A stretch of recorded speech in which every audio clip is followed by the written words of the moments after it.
সরষের তেল পরিমাণ মতো। আলুগুলো কেটে রেখেছি, ডুমো ডুমো করে আলুগুলো ভেজে নেব।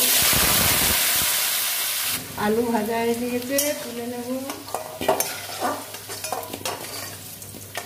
এগুলো দিয়ে দেবো।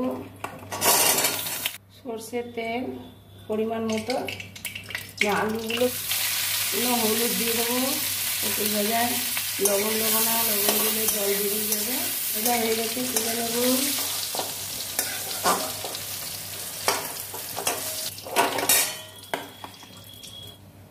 কিছু চিংড়ি মাছ আছে, ভেজে নেব। চিংড়ি মাছগুলো ভাজা হয়ে গেছে, তুলে নেব।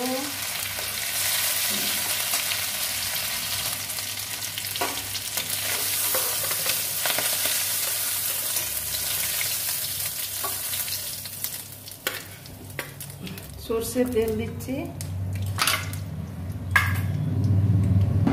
আদা রসুনের পেস্ট,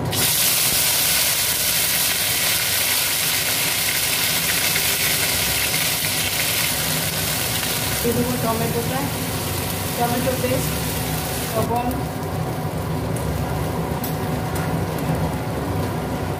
পরিমাণ মতো হলুদ, কাশ্মীরি লঙ্কা গুঁড়ো, ধনে গুঁড়ো হাফ চামচ, জিরে গুঁড়ো হাফ চামচ, হাফ চামচ করে দিয়েছি। আর দিয়ে দেবো চিনি, চিনিটা দেবো স্বাদ মতো। এটুকু ঝালের জন্য সানরাইসে গুঁড়ো মশলা দেবো, গুঁড়ো লঙ্কা সমান হয়ে দেবো। জল দেবো সামান্য, মশলাটা কষে নেবো।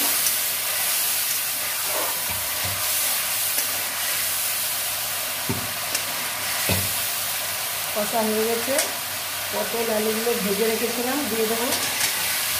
আর পটল আলু চিংড়ি মাছ দিয়ে রেসিপি।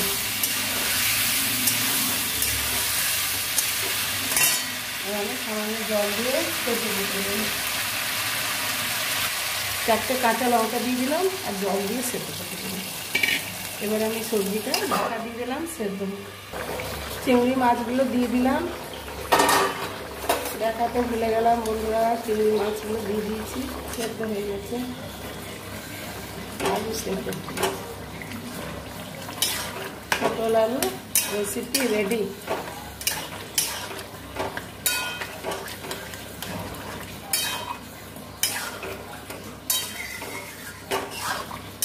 এক চামচ ঘি দিয়ে নামিয়ে নেব। 1 চামচ ঘি দিচ্ছি।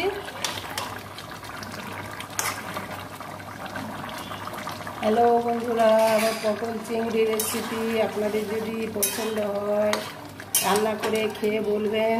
আমি যেমনভাবে রান্না করলাম করবেন।